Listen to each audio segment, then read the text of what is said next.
Астанадағы ұлттық мұражайда Қазақстан суретшілер одағының мүшесі мүсінші Алексей Четвериковтың көрмесі ашылды.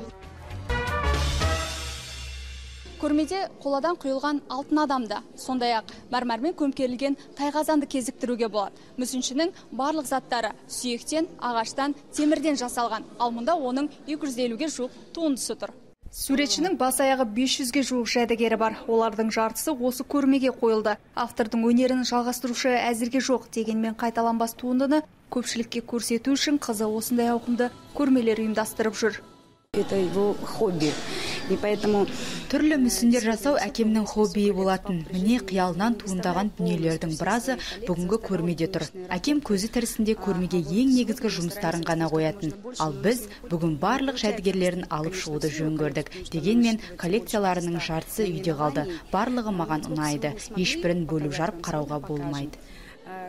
Алексей Четвериков үйінің қылтимасын шеберхана етіпті. Ол аядай жерде алғашқы жұмыстарын ағаштан ойып жасайды. Кейін күрделі композицияларына қола, металл, мәрмәрді пайдаланады. жұмысы өте әртүрлі, оны нақты айтуға болмайды. Бір осындай тақырыпта жазып жатыр. Неге десең, ішінде табиғат та бар, оның ішінде ағаштан жасалған әртүрлі портреттер бар. Мүсіншінің шығармашылық ізденісі дара, шынының сыңғыштығына, металдың беріктігіне қарамай, терең толғаныстағы туындылар жасаған. Көрмеге келушілерді суретшінің осы қасиеті таң қалдырды. Мұндай мүсіндер жасау үшін адам күмісте, әртүрлі мельхиор болсын, қолада болсын, мыстың әртүрлі жасыл, қызыл түстеріндегі әрбір металдарды қыздыру үшін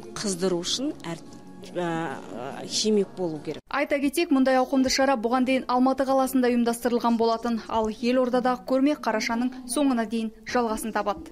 Алексей Четвериков әскери мамандықты меңгерген, бірақ ол өмірін өнермен өрнектеді. Ағаштан ою ойып, темірден түйін түйді. Мүсінші күрделі көркемдік композицияларды қоладан қойып, өзінше жаңаша әдіс ойлап тапты. Камила Маулен, Мәдениетке саяхат, Астана.